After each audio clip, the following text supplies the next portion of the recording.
Frank chickened out. Took the class. They were gonna try To to do make this stuff, and so I don't think Daryl's saying, Daryl's not in this one. I haven't seen him, but he might. Oh my God. I thought you guys were off today.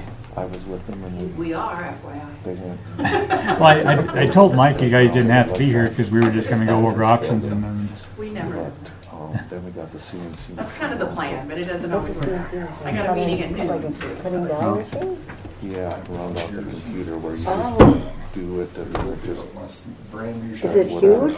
Yeah. Okay. I changed this a little bit from what it was. It sounds nice, and they could use your help. It's, Well, they give you. I added a fuel price increase. Yeah, but it surely won't go. So it Yeah. reflects like 50% increase. That would be a hard, you can't just, No. good. I'm But glad I to hear that. could. I know, I mean, there's people that would, but. Okay. What parking code are you doing?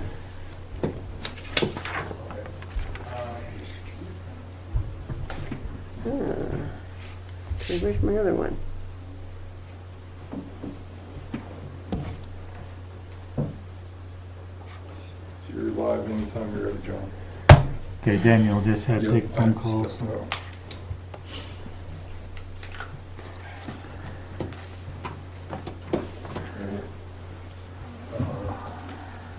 You're gonna have to come to hell for a meeting next week. I got an all-day Zoom meeting.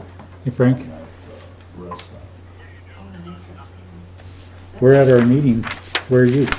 Mind the, that's what you're doing, 6 to 8 hours. It's that working meeting, solid waste board meeting, 9 o'clock it's on my in the calendar. commission. Well, we're ready, about ready to, so. Uh-oh. You thought it was at 10 o'clock or what? Oh. Way to go, okay. Yeah, Mark. Frank's in Helena. Oh, He thought it was at 11 o'clock. oh.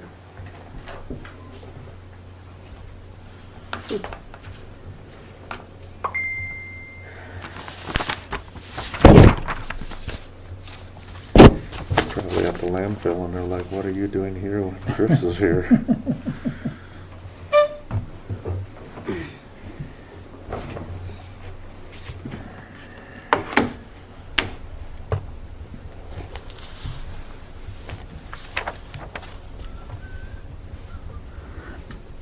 Have you got the spreadsheets up then too? Yeah, we got yours up right now. Okay.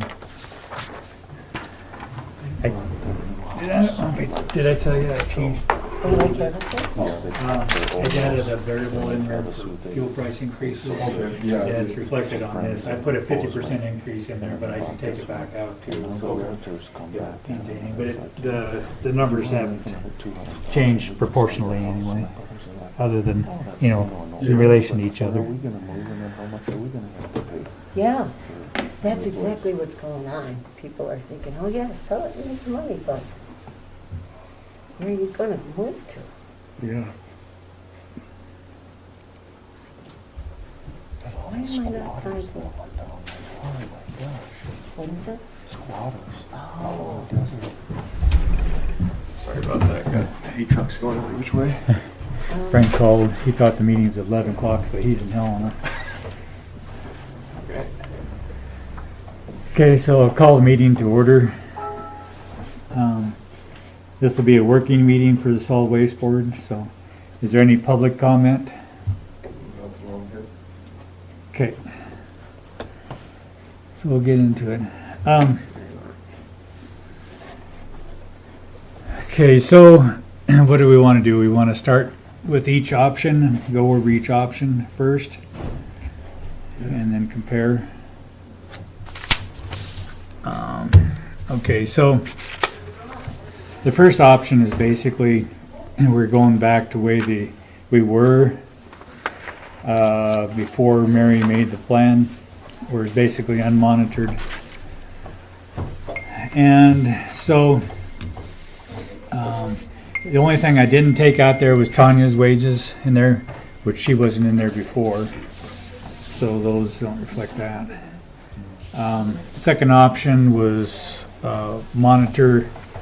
physically monitor Cedar Street and Winston, and then float the other another monitor around between the other places randomly, probably. Third option is monitor Cedar Street, put key gates at the other sites, and I think open them up. They could be left optional or operational for any time, I guess. Option 4 is key gates and floating monitors between, just so they can somewhat be monitored.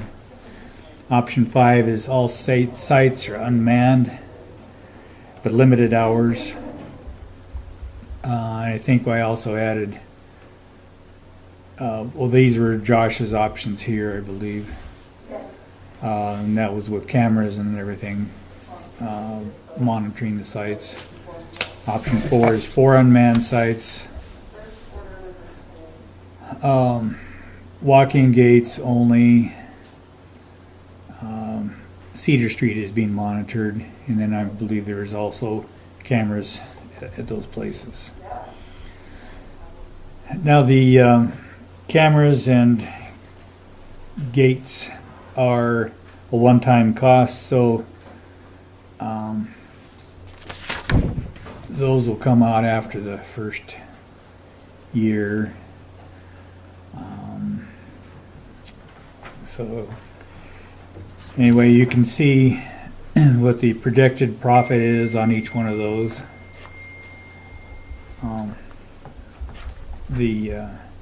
And I've carried it out also to fiscal year from 2022 through fiscal year 2026.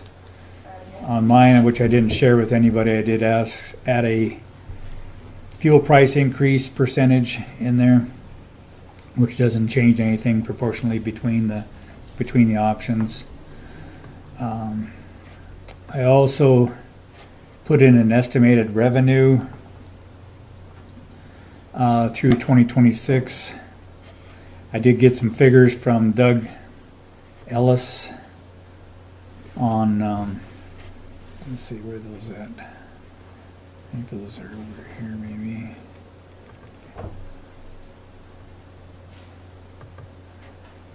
Maybe it's in this one here.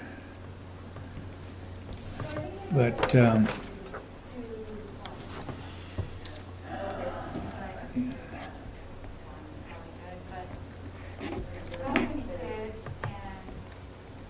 don't remember where they're at now, one here. But they did increase. I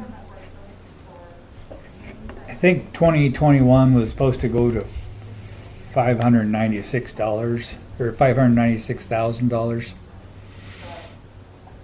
But that's as far as he went. So you had, and I worked these all numbers off of the budget that you had in here. And before you told me the disposal charge also was at like 84,000 or so. So I kind of broke it out way I thought maybe it was supposed to be. So disposal charges now 32,000, 10,000 for container rental, and sale of junk salvage was about 40,000, which was what we'd had. But then I changed it for 2021 and went to 15,000 there. So, but just had disposal charge at 30,000 and container rental at 20,000.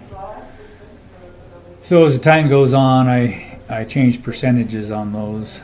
Disposal charges, I went down minus 5% because of the changes there. And we can change these here to container rentals, miscellaneous revenue, maintenance assessments, and sale of junk salvage. I increased that 3% a year. So say those figures all transpose or all transfer back over to projected profit there. So the best profitable option for us is option 1, which is going back to the way we were before. I don't know if that's an option for the commissioners or not. I did talk to, just for the commissioners, I did talk to Mako, and they are not mandating that sites be monitored, but they are saying that the liability would probably go up. Liability, so insurance costs could go up if they're not monitored. They did send me some information on curbing, like put a 42-inch curb around there just to increase safety measures. And they didn't think that the monitoring would ever be mandated. So anyway, so if you look at those figures, and let's say my figures are going to be a little different, I could take the 50% out of fuel costs. But another thing is too, on fiscal year 2021, we did have income of $49,700. I put it in $50,000, and that is a loan for the canisters. I did not carry that forward into 2026 or 2022 through 2026, and because we won't have that loan income there. And so I also took it out just to show what our profits would be this year, projected profits. And it shows we would probably run a deficit of around $24,500 if that loan wasn't in there. But all the next options 1 through 6 is projected that we will have a profit. Anywhere from option 4 was the least amount. If you took the $50,000 out, it would be $607. The highest profit would be option 1, would be $72,180.19. So, like I say, that is our best profitable option. I guess if anybody wants to make some discussion from here on. Has everybody had a chance to look over the spreadsheet that John has? It's quite in depth, because I have, are the numbers correct as far as everybody can see? Because I haven't been on here long enough to know if those are, make sure they're good numbers. Does anybody dispute those numbers, or is John pretty accurate with what he's put together? On some of these, and John and I talked before, if you're not looking for a major power draw, like electric gates aren't really a major power draw. And some of the security cameras now, they don't require Wi-Fi. They run off cell service with a fee, a service fee, like you would have with the Wi-Fi cost. A lot of them will use lithium-ion batteries, so there's no need to have a direct power source. They're usually 5 years, even in colder northern climates. So you're once every 5 years swap the batteries out in them. And so some of these, depending on which cameras you go with, you may be able to reduce the Wi-Fi fee out of there, and because it'd be like a service contract. There's a handful of canister cameras that I'm looking at that for $15 a month per camera, that covers the whole service bundle, and they're lithium ion. They don't require an extra power source. So depending on which options you go with, some of these numbers may change a little bit, and that's Maybe a few thousand one way or the other, but nothing earth-shattering. nothing massive one way or the other. And like to say that would be a first year cost, and so that You would have anything that has cameras on it, you're going to have a reoccurring service fee one way or the other, whether you go with the Wi-Fi cost or you go with a service cost or a plan for like a cell transmission. what would those? Any idea what those costs be, those reoccurring costs? The one set of cameras I was looking at, it's $15 a month a camera. And it's not continuous video feed, it's all motion activated. Anything comes by, send you a picture, time and date stamp, or you can choose to have it send you a short vid clip. And the first year of service is actually waived when you purchase the camera. You don't pay the $15 a month per camera until the following year. They kind of bundle the price of the camera and the initial year of service all together. Okay. What were the prices of the cameras about approximately? For 5 cameras for this, to include all the service, was $2,500. And that was their smallest bundle deal. The more cameras you get, obviously the cheaper per camera the price goes down. How many cameras was that? Is that just one for each site, or? That was a total of 5. Initially, I was looking at trying to utilize them for the walk-in cam because 3 times a day these cameras send you a picture, morning, noon, and night, and it estimates the level of the can. So for a route planning tool for our drivers, if there's no need to go all the way out to Dry Gulch's can, you get in the morning, it says Dry Gulch is only 30% full. There's no reason to even drive out there and check on that can.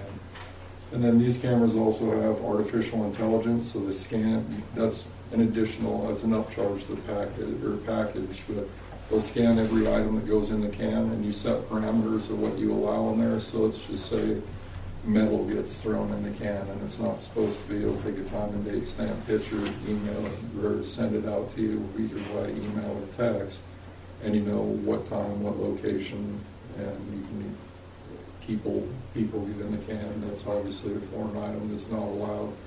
It'll tell you, send you a time and date stamp picture of the people in the can. So, and So yes. these cameras are fitted for the cans? This is actually made by a solid waste company called Compology. They're used pretty extensively in the Northeast, the New York, Boston, Massachusetts area, so colder weather in the wintertime, but they're ruggedly built, made by, specifically marketed for solid waste use, and they mount on the inside of the can. So they're mounted in each can. You can move them, they're not permanently affixed, but you can move them around, but they're pretty stout built. I've watched a ton of reviews on them. They're pretty neat. So do you think 5 would really suffice, or would you? No, that was Okay. just, initially before we got to this point, I was looking at it for just our walk-in cans, because those are the cans that our hook truck driver visits the most. Because for our outreach sites, the general public has access to those 5 days a week, and they only have the 40 yards 2 days a week. So if it would have been a cost savings effort for like the Toston and Radersburg and Dry Gulch and Winston cans, they would know every morning where they needed to go. So that's why I started looking at them. Yes. If we went with this option, depending on which option would depend on what the total amount that you would need. So is this list of 6 options, this a fairly comprehensive list, or are there any other options we need to bring to the table? When I talked with John, I said, basically this first working meeting, I think, is going to be just a first working meeting. I think if we have 6 options, if we slim it down to half, then we can have follow-up meetings trying to modify each existing plan, because I don't think any one plan is a perfect fit by itself. But then it kind of limits our field, and we take the best ideas we like out of each and develop a good plan going forward. We're 3 months to the end of the fiscal year. Nothing we decide now, even if we implement it today, is going to make a lasting or a huge effect on this year's fiscal year. So I believe we have time through the remaining year to come up with the best plan possible so that I can bring it to the commission.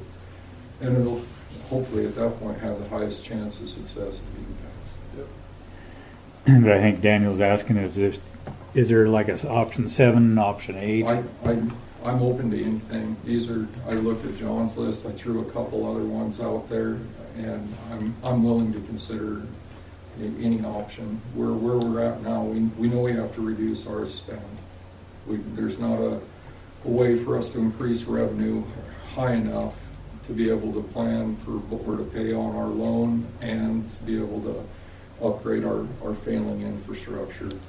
So at this point, I'm willing to take a good look at any option out there.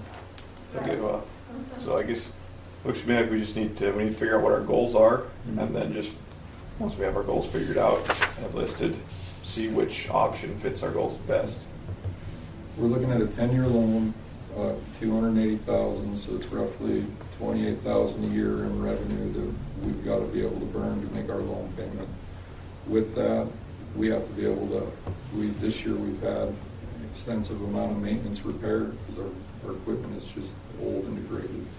That cost is only going to increase, so we'll have to be able to be profitable above that enough to where we can not only make the repairs that we have, but slowly upgrade our infrastructure. So I would say anything we do that's the 30 to a plus more to revenue, which all of these options would fit in that, would allow us to not only make our revenue or our payment, but we'd be profitable enough that we can make repair, and then with the sale of our junk and salvage up there, we should be able to start upgrading some of our equipment. So our number one goal is to increase net revenue. Reduce spend and increase it. I mean, the only realistic way I can see to increase our revenue is to reduce our spend. Yep. I had an uncle that once said you can't spend yourself rich. Yep. Anybody else? Do you guys have any options, other things that you would think we should consider? I haven't given it much thought, but I did have a question about one of the options. Is this a good time to ask it? Sure. So the option 6, where it's walk-in access only to the 40 yards, so they have to walk all the way. I've only been to Winston as far. That's quite a walk. With that one, it would be the 40 yards would come down to the walk-in gate, and we put a bigger ramp system up to it. So They're that way pretty high. the truck drivers aren't having to make as many trips per side if there was 2 40 yards at the walk-in gate. So like Tossin, Raidersburg, and Dry Gulch have 2 40s. If they pull them closer to the gate, put a bigger gravel ramp way up to it, or you're not lifting any higher than you are currently, then that would limit the amount of time that they have to be out there. And then the 30-yard cans at that point could come back to replace some of our old wore-out grass cans that have rotted apart, or go towards generating for revenue on rental cans. So is there a cost associated with building new ramps? We would have to get the more concrete blocks, and off the top of my head, I don't have that figure right now. Okay. You could excavate slightly into the gravel bed there. The fear of that is during spring, water runs down in there, it freezes at night, now your cans are frozen into the ground. So we would have to build but I can't remember off the top of my head what the price for the concrete jersey barriers are. We purchased some to go to the 30s, so we basically just have to go another level higher. You're just using those ecology blocks? Mm-hmm. Yeah, they were like $50 a piece. Pretty cheap. Mm-hmm. Okay. But the at Winston especially, you've got 4 cans up there. If you only put one in there for the walking gate, then you'd be... I would put 2 at each walking gate if I were to do that, so we'd have 2 coming back from Winston of the 40s that would be able to go towards either replacement or revenue, and then you would have all of the 30s from the remaining, the 6 30s that were purchased by my predecessor before I came. So you'd be looking at least 8 additional rental cans in circulation. I think I put in that we would have 6 extra ones in there, and then added some extra revenue for that. So. Yeah. One of the other options that isn't listed, I didn't send it along because there's still quite a bit unknown, but Great West Engineering is going to be doing their PER, and I'd like to get a cost to move for a transfer station, a small transfer station at Cedar Street. And then at that point, it would be all or just walk-in gate only at the outreach sites with pin pad access to the little transfer station down here. Then the personnel from up the hill would come down, but there's still so many ifs, ands, and buts. So any big loads would have to come down to Cedar Street then? Yeah. But it would be 24-hour pin pad gate access then. And our transfer station, we wouldn't be hauling everything from in town up the hill to haul it back down the hill to go to Helena. We'd still utilize the site up there for our leaves and grass and tires and metal, so that would be moved up there. In that scenario, you'd only need 3 cans down at Cedar Street, a metal can, a grass can, and then the leaves can, so you'd have 4 additional 40s then. That you'd be able to either replace some of our degrading cans or use for a revenue generator, and then you'd have all the 30s and the additional 2 from an incident as well. But that depends greatly on how well Great West Engineering would be able to get grant funding for that. On the pin pad gates or the key gates or whatever, do you think those would work for the public, or is it going to be a big maintenance hassle, you think, or? We've had a pin pad gate up at the transfer station now.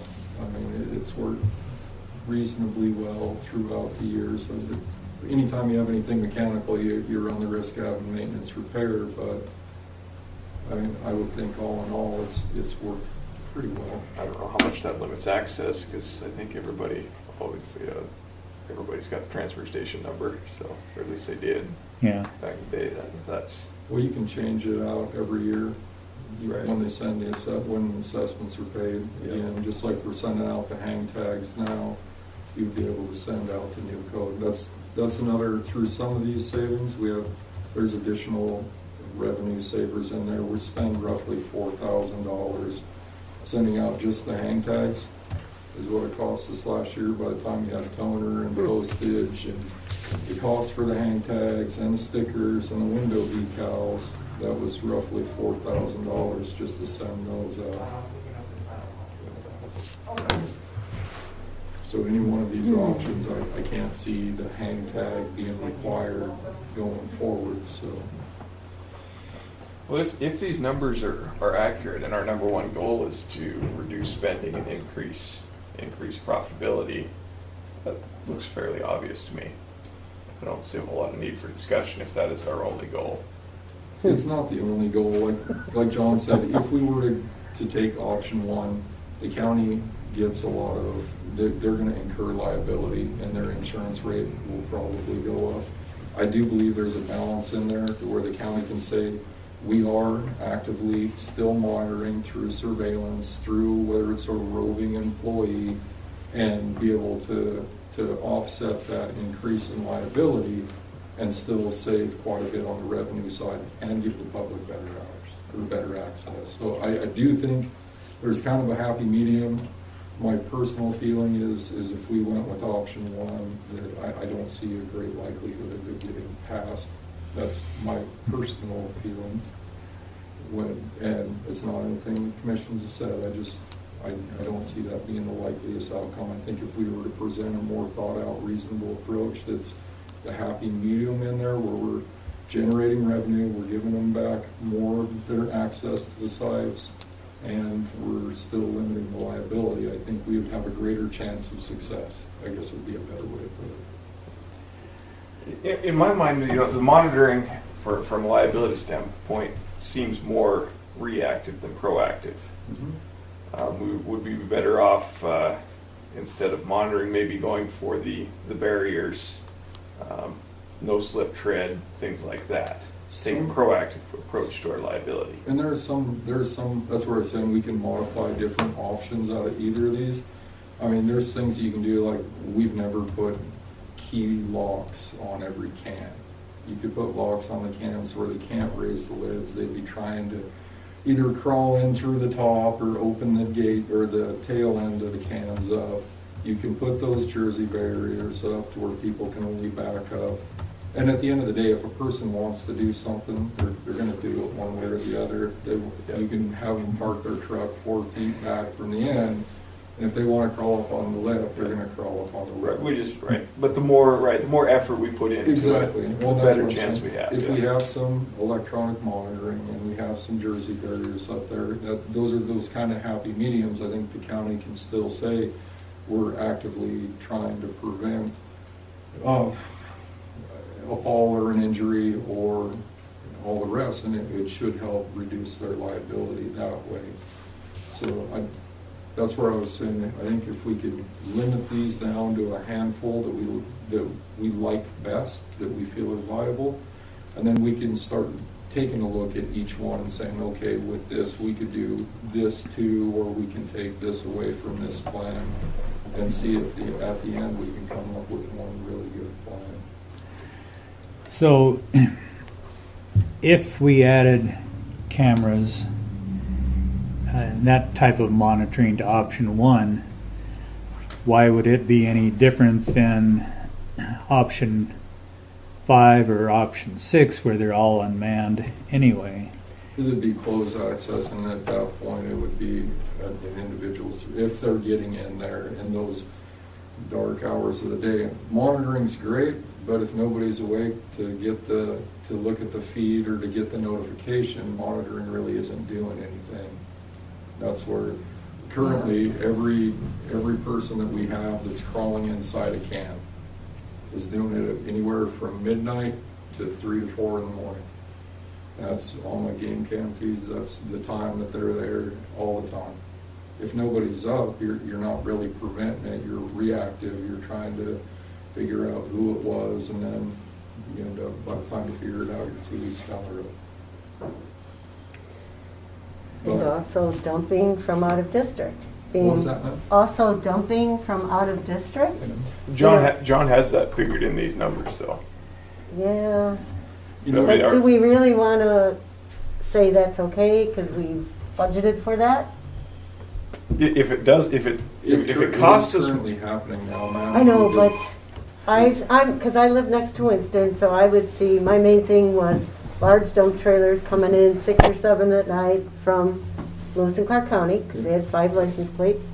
But bang, I'd hear that big dump trailer go, and off they go. So And that that's- was very frequent. But- And that's but- still happening with the walk-in cans. People are still, since they have a walk-in access that's not restricted in any way. They Well, just dump do it. trailers can't really use them. I've seen them have a chain of 4 people. Before I You're took this kidding. position, they Okay. had 4 or 5 people chaining construction material through the walk-in gate all the way and filled up a can. I mean, nobody wants that, but is it worth losing money to stop it? Well, that's something we will have to talk about. I am against opening them wide open. I think it's a step backwards. And I think that it's also a credibility issue with the public to keep flipping back and forth.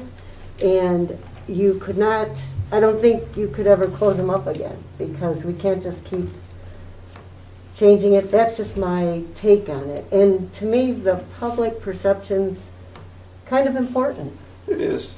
You know, if we thought that opening up was the best option, I'm not saying it is, but if we did Right. think that, Okay. I think the public would respect if we came out and said, you know what, we were wrong. This doesn't work. It's not saving us money. It's costing us money. Therefore, we're going back to the way it was. I think we would actually gain a lot of respect from the public if we were to say that. That is possible, yes.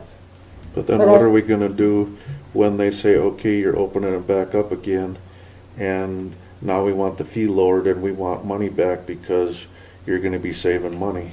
Are we prepared to do something there? And I've talked with commissioners about that as well. That is a realistic outcome of it. If it goes back to the way it was, people are gonna want, they're gonna want a reduction in their fees. And that's really why I see there's gotta be a happy medium where we're reducing our spend, we're giving better hours or better access. Well, right. But if we were to do nothing, we need to increase their fees because we're still not making money.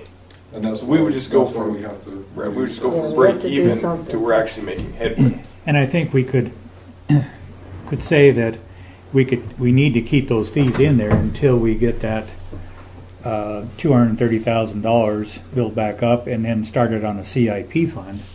And then we can say we can review this and maybe reduce your fees if that's the case too. Because I had hoped that we would be able to reduce the fees in the beginning when Mary was around. But it hadn't happened. And she figured it was going to be 2.5 years anyway before we got back to in the black. And it looks like it's going to be at least 10 years or maybe longer before we get the black at the current situation there. So And I think the public has indicated that if we had just raised the fees and not changed anything in the plan, that they would have been okay with that. I did hear that from some people. But I also have heard a lot of people angry about people abusing it. I saw so-and-so, I saw this, and that angers them as well. I do get those calls as well, but I get a whole lot of calls still, even and anytime I'm out and about, I get hammered away at what we're gonna do because people are not happy with their limited access. And it doesn't matter where I go, I get those comments more so than I get comments about people being upset. I'm not saying that there aren't people upset about out of state or out of county, but I get quite a higher percentage of the discontent with the current process. So have we ever thought about, this is kind of crazy, Survey Monkey or something for the public to give their opinions? Well, that's kind of what the plan was, is if we slim this down and we come up with 3 pretty good options, that is an option. Hold a 30-day public meeting, allow people to come in and give their input on it, not make any decision, just listen to what people have to say. The 3 options that we consider have the most realistic chance of reducing some spend, giving better hours, and have the greatest chance of passing through the commission, and let people tell us what they think about it. Okay. If they got some buy-in into it right off the bat, or they take a little ownership in it, then we may not get as much negativity. You're never going to please everybody. No, you're not. At least there'd be a portion of them that may be happy with the outcome.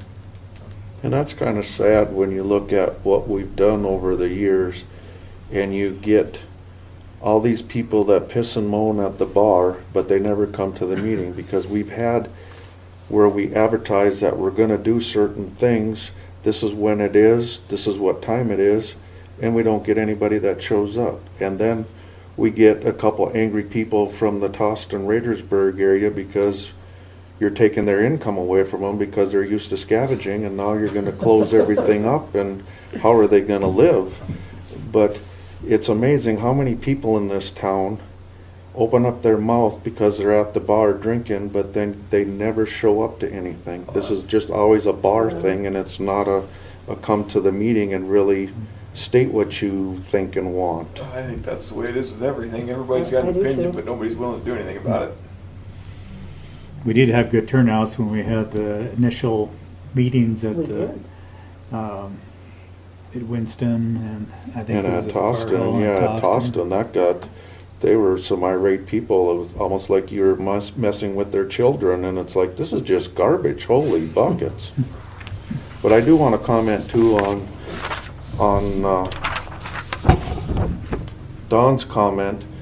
When I come home from work at night and I'm sitting on Spokane Creek Road waiting to get out onto the highway, and I got tip trailers coming from Helena. They're not coming from behind me because there's people off of Spokane Creek Road that are on Broadwater County property. But when I see them coming from Helena and I follow them to the Winston site, it's like, what are you doing? Because that's not your site. Yeah.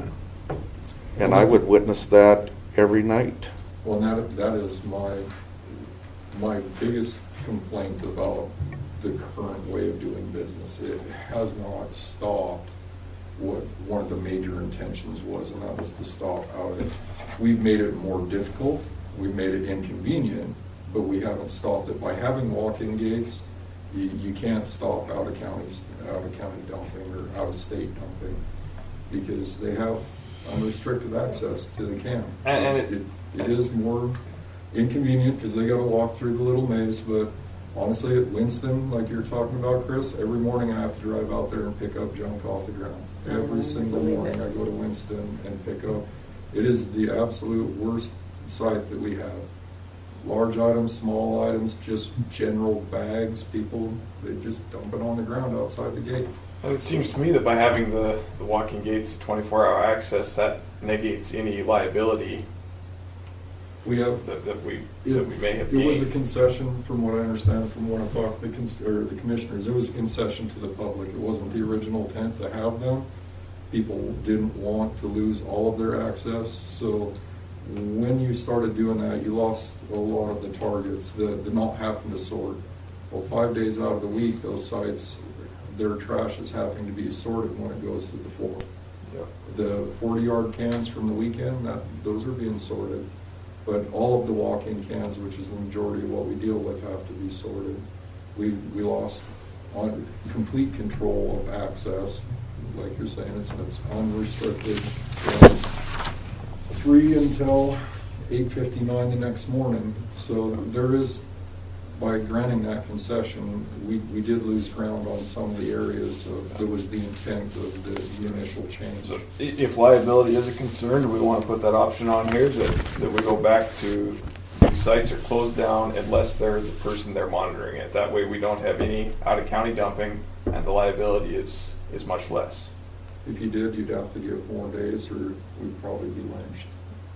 Agree, but if liability is a concern, shouldn't that be something that we discuss? At the end of the day, and part of what, and I agree, it should be, but the one caveat I will say is we've had people dismantle our gates.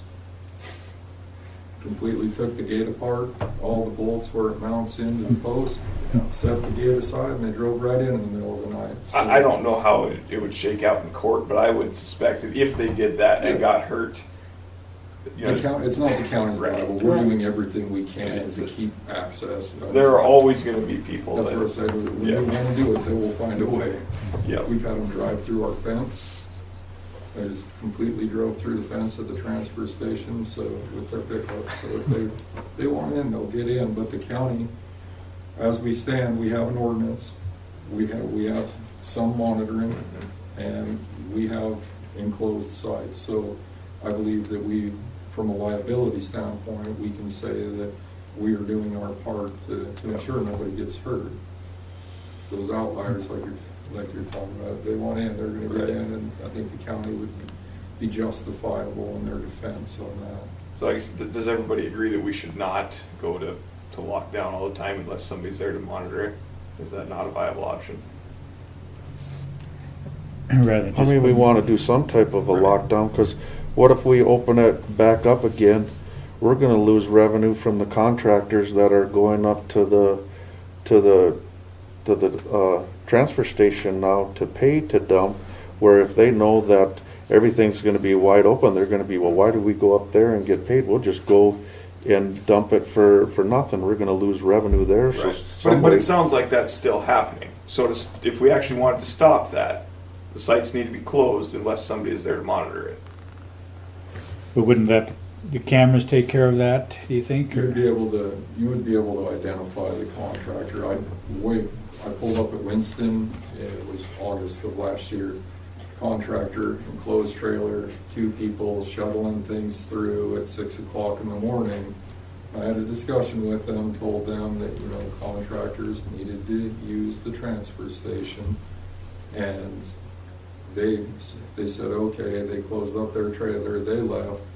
I went up Pole Creek, came back down, Quarter Circle Road, swung back in there, they were right back in there again, but they had finished up by that point, and were pulling out.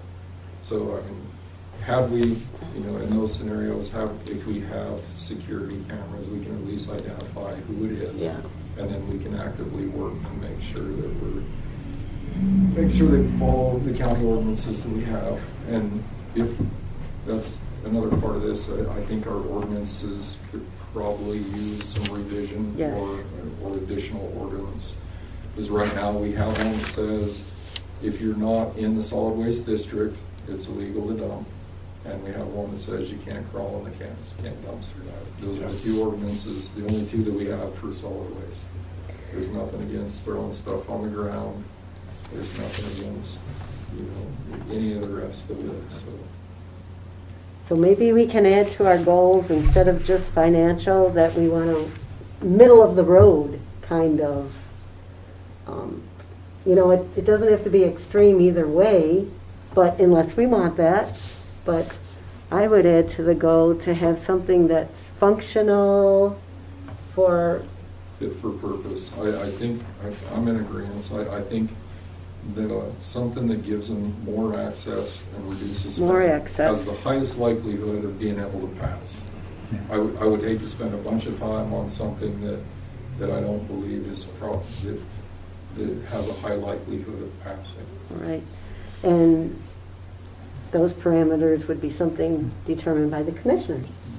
Okay. So I don't know, I like something right down the middle, kinda, but So what if we were to mix option one and option two a little bit? What if we had basically open it back up, pretty much unrestricted like it was, put cameras at all the sites, cameras where we can catch license plate numbers and your ones in the canister, so if somebody's dumpster diving. And then we just have, I don't know, whether you have time or not, or we have one person whose sole job is to look at the cameras, find who is violating our statutes and fine them. And Enforce it. And I agree. That's what I was saying. If we have a couple we like, if we can slim down our options, and then even if, let's just say, option one is or option two doesn't make it, but we like some aspects of it, if we can cut our list down to something that's a little more workable, you may be able to pick something out of option two and merge it with something else. I think a good place to go with this was, we have the pros and cons monetarily here with each site. Right. But I think if we review each plan and talk about what are the potential upsides and and the downside of each option, it gives us a better idea of which, if we can cut this list in half, which ones make the cut and don't. So, I guess one of my biggest concerns I see is you have the few people that are dumping their commercial waste in these canister sites. So we have to close them down or restrict access. So the majority of the citizens of the county are being punished because of a few bad apples. and one of the things that you had said earlier is we pay, from John's numbers here, $160,000 for canister site employees annually in manpower, wages, and benefits for our full-time employee. If you add it all up, it's $160,934, I think. Are we receiving $160,000 worth of out-of-county and out-of-state solid waste? I think that was the question that you were asking earlier, and that is a valid point. And that's where you said, if that's all we're looking at that one deal, but that's where we talked about there's a lot more to it than that. But if you look there, that's what it costs for us to reduce the amount of out-of-state dumping and to reduce our liability is right around $161,000 in man-hour wages. So that's our potential revenue gain if we were to do anything with that. Then it's kind of sad that the county itself still can't go out and collect all the solid waste fees from all the new people that are building, and I think we still need to come up with something on the people out at the silos that have 4 or 5 campers there, and because they're campers and they're not houses, why there's no taxes being generated there. Now that Mr. Swanson's got a deputy attorney, we'll be able to get a little more time to sit down with him. He was stretched pretty thin, so being able to sit down and talk through legally how we go about that, whether it's a half assessment for recreational property or not, or how we can do that. Because I do agree, you go out to the silos, that's about a third of the place out there is full of campers in the summertime, and those people they're not taking their solid waste with them all the way back home. If they're coming from Bozeman, they stop at Cedar Street. If they're coming from Helena, they stop at Winston, they dump their stuff. So I do wholly agree there is definite room for improvement on the assessment side. Unfortunately, with the one district attorney we've had, has been increasingly busy and hasn't been able to allot a ton of time. But he's got a deputy now, so. Yeah, I don't, if we have time, we can discuss that, I guess, here. We'll probably have some other working meetings once we get going on that too. But so for option one, I see as the pro, obviously it's the highest revenue generator. And it would be, for the majority of the public, I believe it would probably be the best morale boost, I guess. Most of the people around here, Broadwater hates change. They've always hated change. They've never been happy with change. So if you were to go back, then yeah, I think that would probably make them happiest, and it raises the most money. The downside of it, I think we're increasing the county's liability by quite a bit, and if we ever in the future had to restrict access again, or limit access, or do anything different, I think it would be a very difficult to do if we went all the way back to zero. So that's how, what I see are a couple pros and cons. Does anybody else see any different for Plan A? I would agree. So can we use enough cameras, surveillance, and fines and penalties added to option 1 to make it to satisfy the liability as well as the out-of-district dumping? And that's where I think option 5 is kind of what you're talking about. It's not 24-hour access. It would be like 7 to 7 open access. Then you just have an employee go around and open and close the gates. While they're there, they pick up the stuff that gets dumped on the ground, because unless it's open all the time, people are just going to throw stuff on the ground. But if it's unmanned, what's going to stop somebody from going in there at noon with their dump trailer? And that's what I'm saying. If it's unmanned, that's why it's similar to option 1, Yep. because it does give you unrestricted access, but during a set period of time, and then during the afternoon hours, it would be limited access, where during those times that it's open, at least there's typically a county employee working somewhere. Right. Or even I don't know. Right. Does it need to be you close the cans, or do you just if a site was open from 6 to 6, is there any reason it couldn't be the whole thing is closed off tight from 6 to 6 as well? And that's where this would be. From through the night, there would be no walk-in cans at that point. It would be complete closed access. Right, just have it open daylight hours. A 12-hour period of the day that it's open and unrestricted. The walk-in cans go away at that point. Yep. It gives them better hours to get there, or more hours to get there. It reduces the amount of trips that the truck driver makes. So that's where option 5 was similar to option 1, but it's it's more restrictive. You'd have cameras to monitor for that 12-hour period. So I think that's the second most, or the second farthest back towards where we were. Yeah. Does anybody else see any pros and cons on option 1 they want to talk about? 24 hours open is not going to fly.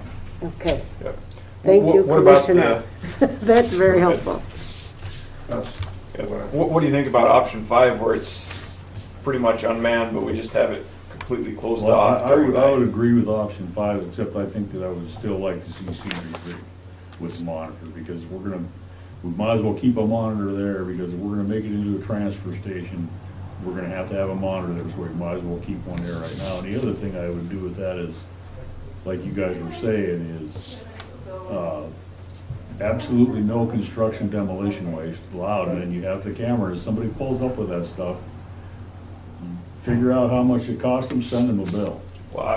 Because the thing is, the fine's not going to work. Because number one, we took one take to court for $500 fine, a $20 fine. That's what came out of the judge. We can't make it steep enough to... You can make it as steep as you want, but it always goes to that judge, and he'll determine what it's worth. There's no way to set a minimum on that? I don't believe so. I believe it's at the judge. And I think the other part of that too is if we should change that ordinance to include that if that contractor dumps in there, we're gonna ding him pretty good, not just 500. I mean, that'll stop that. Right, Yeah. Yep, I think that would be... And that's where I was talking about modifying the ordinances. I think that there's only 2, and to me there needs to be the illegal or the inappropriate disposal of waste, dumping your stuff on the ground outside. Some of it I get, because you bring a couch, it's hard to get a couch through the walk-in gate, but we do offer times where you can back up to the can. Those kind of things, I think there needs to be an ordinance against that, even if it's a litter, even if you go after them for littering. If you're dumping it out on the ground outside the fence, that is all essence littering on county property. But I think there's ways to be made there. I think option 5 is where I was, there is a lot of different things that you can do with that one. That's where I said you could add the transfer station in Cedar Street at that point, or you can leave the transfer station on the hill. You can change the hours around for whatever works best. All of these are very flexible plans. That's why I think if we can probably pick and choose what we like out of all of these plans and give us something that has the best chance of passing through the commission. Then what's sad, like what Mike was talking about, a fine or whatever, up at Lewis and Clark County, it's, you know, you throw a fine at them. I know when they came in and dumped. Jackie goes and looks on the camera. We get who it is, and we call them up. We take pictures, and then we send them the picture of their garbage and the fine, and that their tonnage, price per ton just went up besides getting a fine. And it's like, oh, we don't care.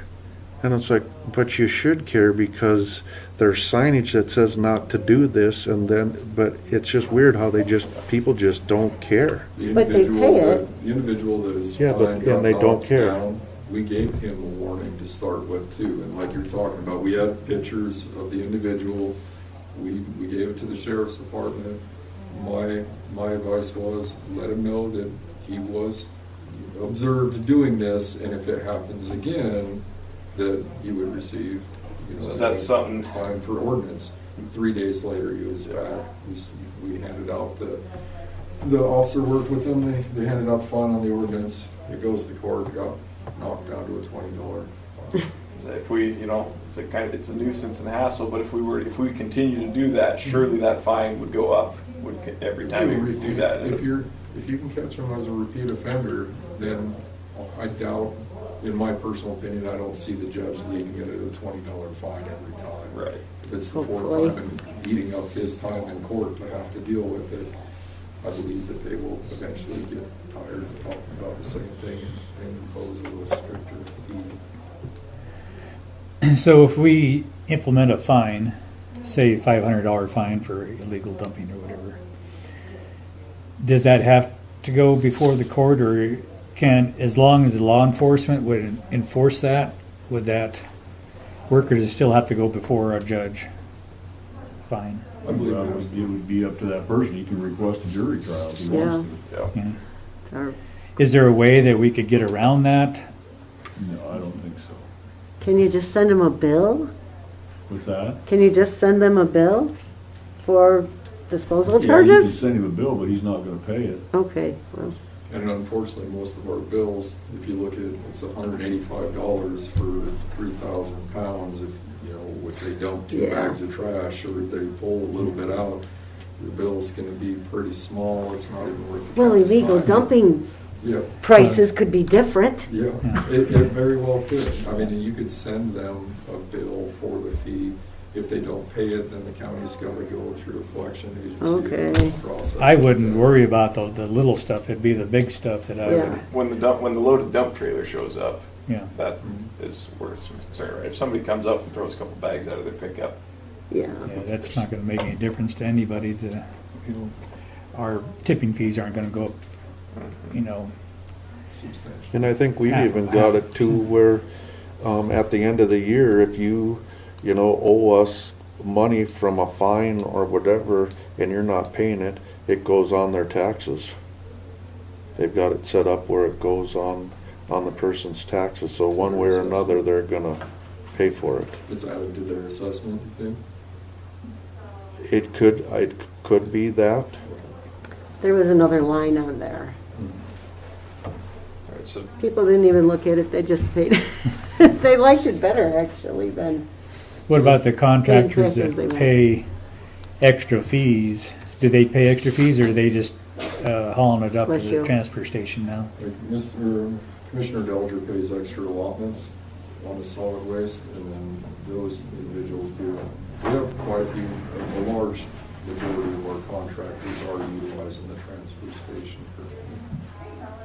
And I'd say greater than 90% are really good about getting the bills back on time. We had a handful that we have to kind of send repeat bills numerous times, and yeah, but that is a very small percentage. But contractors, for the most part, pay an extra assessment, or what they call extra units. Extra units. So if we were to, if we were to go with something to spin off of option 5 and the dump was open from say 7 to 7, and we installed a lot of cameras, and we, or, you know, whatever cameras it took to catch license plates mainly, and try and prosecute people that are illegal dumping, would that satisfy everybody's concerns? I think, Chris, I mean, it satisfies a lot of some concerns. Chris had brought it up, you know, yeah, now if it's open, there are gonna be people that are illegal dumping. It goes back against how much the revenue or the expenses. Well, but that's put the cameras in there that can catch license plate numbers and find them. And it'll take a while, but I would think that after a while, once people figured out that you were serious and you were gonna find them every time, they would quit doing it just so they didn't have to hassle going through the court, if nothing else. I think you would still have to have at least a part-time worker 4 days a week to go around with a truck and a trailer to pick up all the stuff off the ground that's left on there after hours. Yeah, like 7 to 7 wouldn't be enough to get everybody in there. I don't think so. I think that there's some people that do it just because they're upset with the way they do it. The volume of stuff that I pick up off the ground outside the gate every day would surprise you. And it's not just large items. Yeah. But the only way you're going to do away with that is if you have 24-hour access. Well, that's where I was saying, I think if you had a part-time employee that went around and helped make sure the sites were cleaned up, and that when the residents pull up, it's as aesthetically pleasing to the eye as you can get, and where it doesn't look disastrous. I grew up here back when it was fully open. There was trash everywhere all the time. That's part of the closing the lids at night. You get strong winds if a can gets full. If you don't close the lids, when they're full, they get overpacked. Yeah. So the people that are going around closing the gates up and opening them up, they can open a can or close a lid.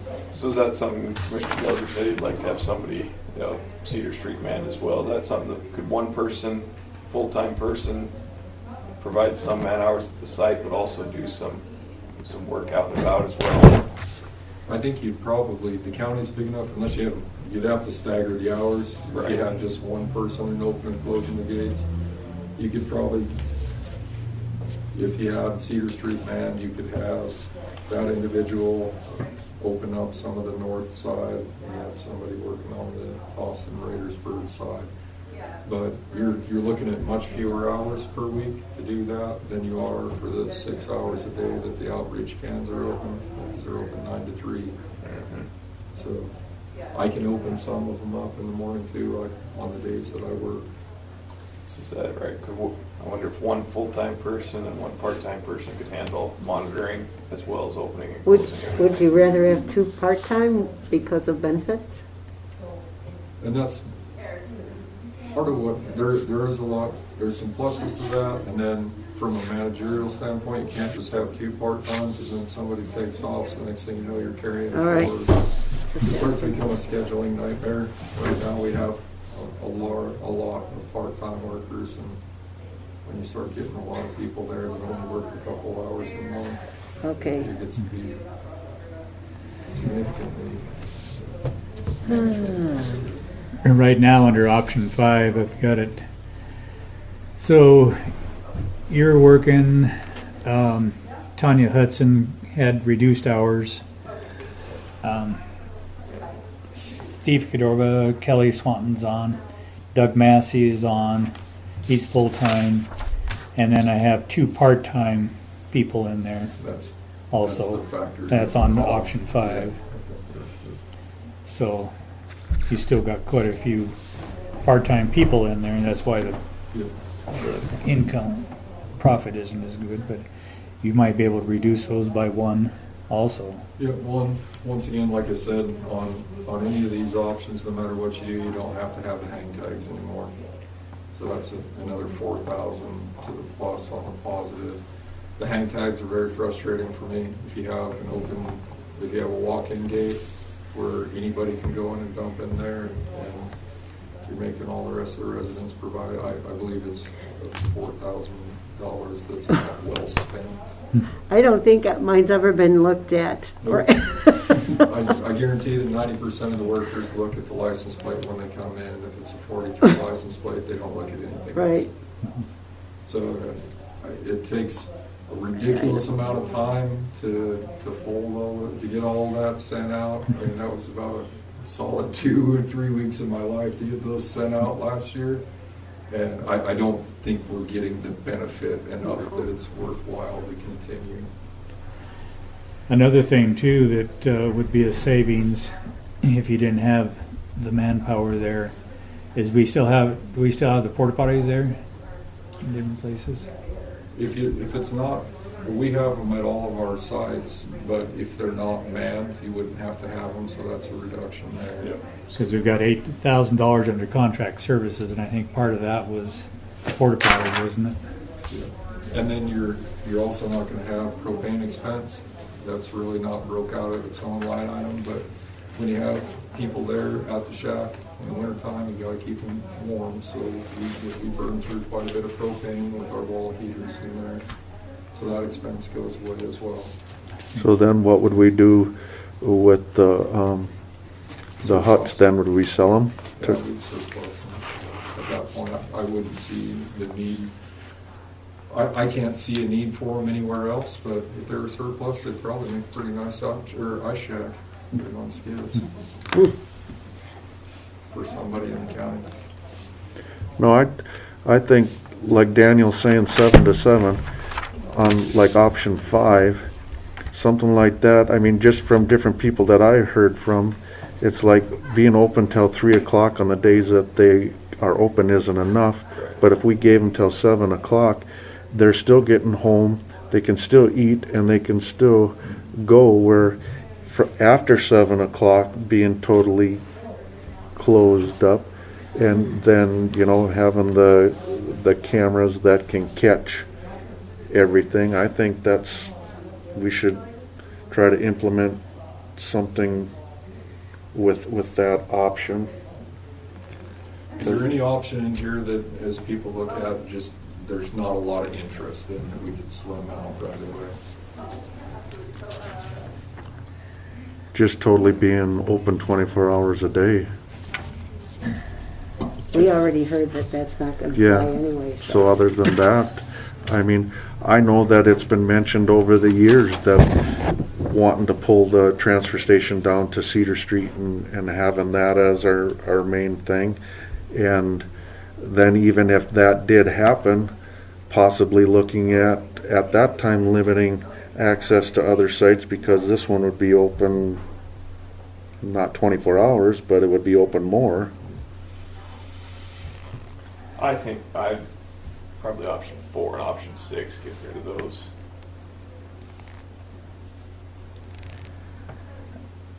I would say any ones that have key gates in them. I think that's too much of a hassle. I think the second, they operate well, but the second the keypad was down,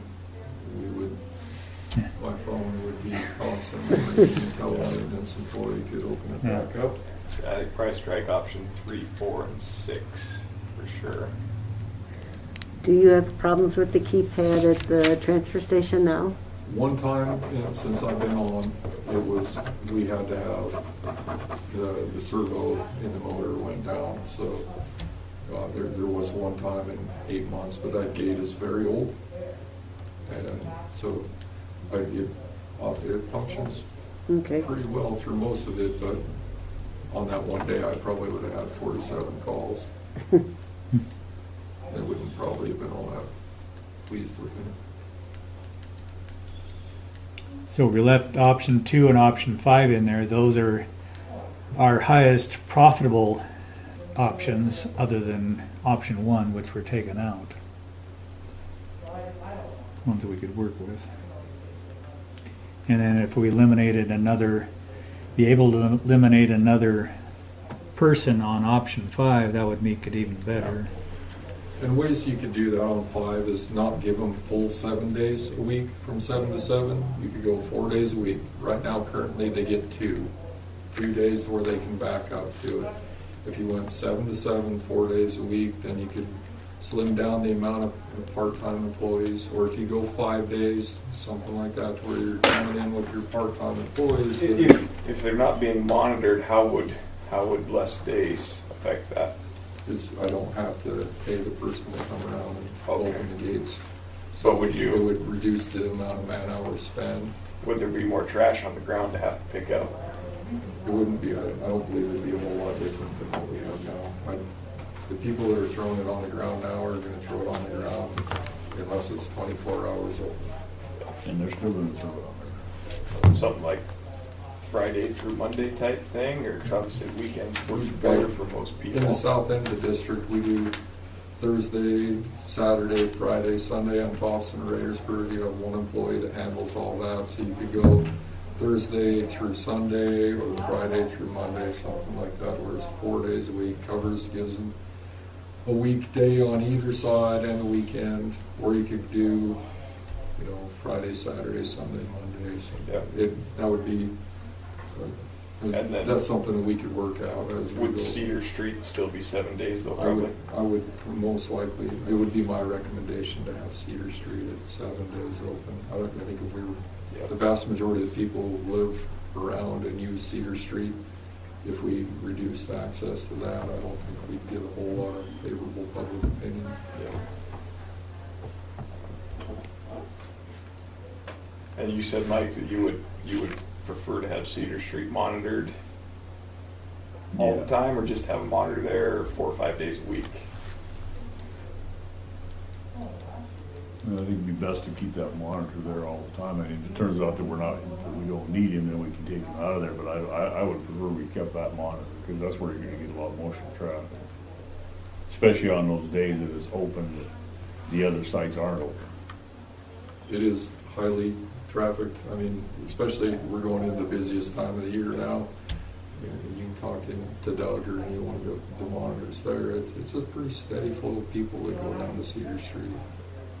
But I think, like Commissioner Duggar said, if you tried it with it manned and revisit it again at the end of the next fiscal year to see is this of value at that point.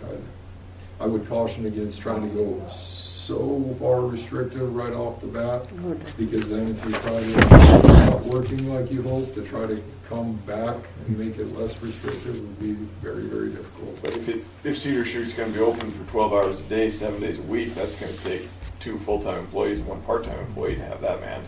Yeah. That would And eats up some of your time, or like, some of the profit. yeah, that margin in gets there. expensive.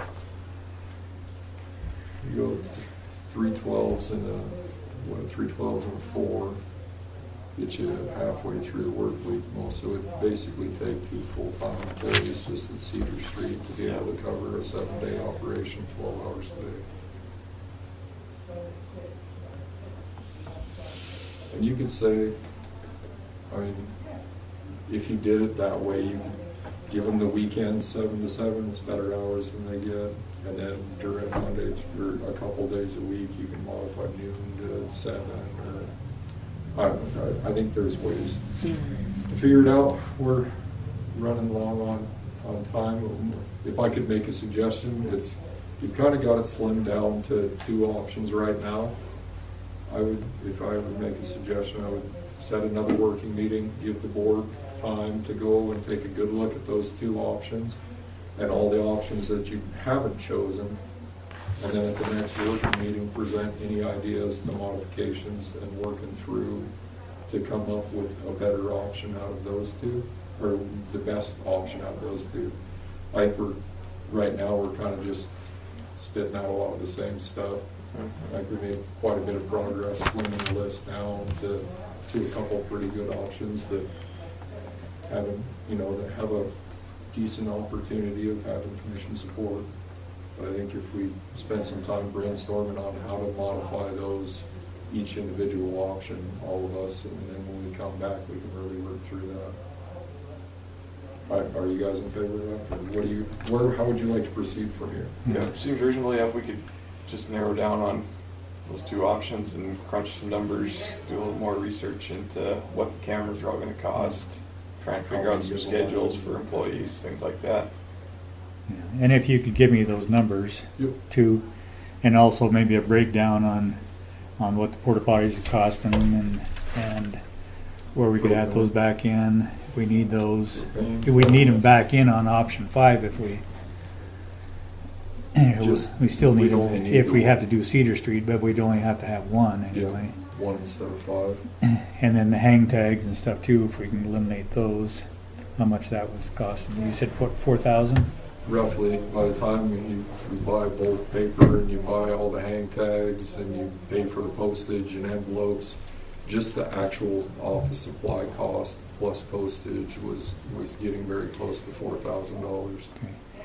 And if there's any other changes too, and I can add all those in, and then I can email them to the commissioners also, and then they can take a look at, see what we're going on.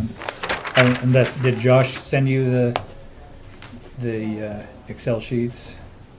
What's that? This is I did. I'll forward. This isn't the most updated one you said?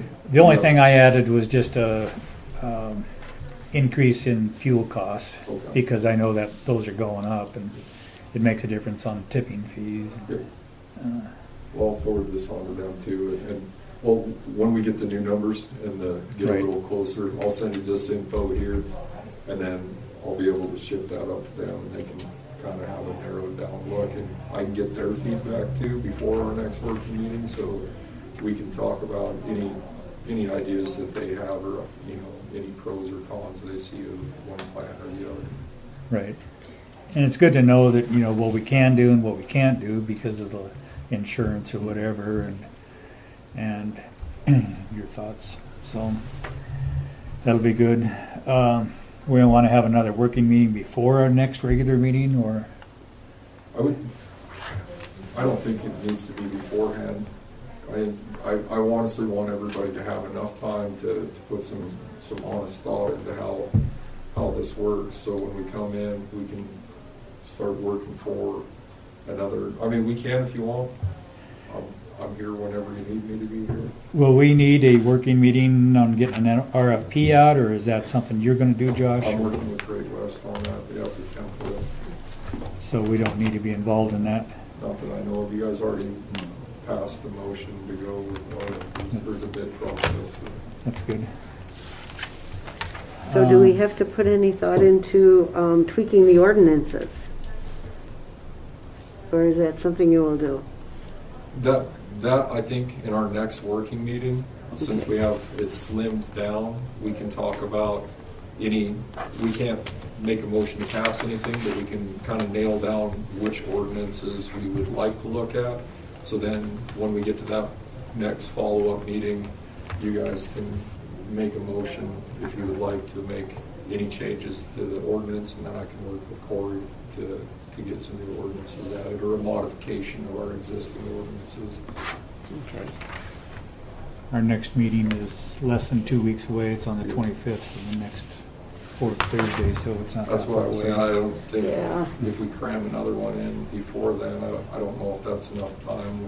Your guys is starting to get busier for a lot of the farmers and ranchers out here. Yeah, I think it'll work fine, so, like I say, give me some time.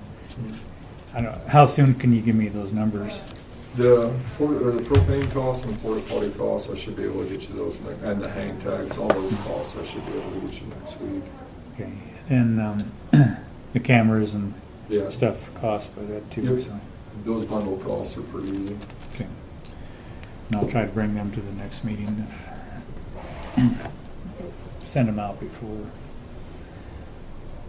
So, and if you guys have any suggestions on what to do on here, on the, If you have other a- changes or whatever too, let me know. You have a epiphany in between these and you come up with a whole nother plan, feel free to get that to John and we can discuss that there. It doesn't have to be just these two options, but it's nice to have the field narrowed down a little bit to where we can start really constructing one good plan or a couple of good plans. When's your next meeting? Be the fourth Thursday, be the Thursday. 25th. I believe. Yeah, the 25th. And it's at 7 o'clock in the evening. Thank you.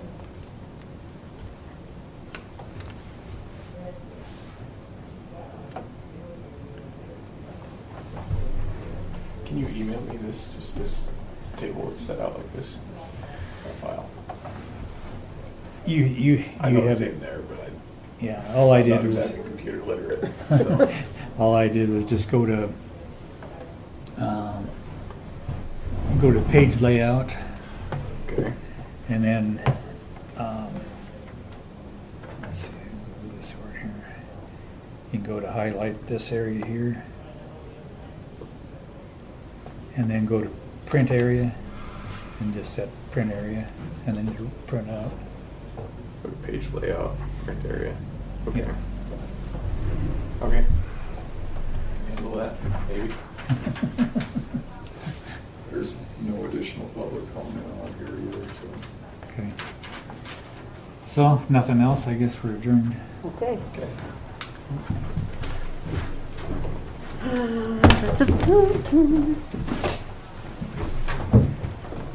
Did you say you have Excel, or do you just were able to print the sheets out?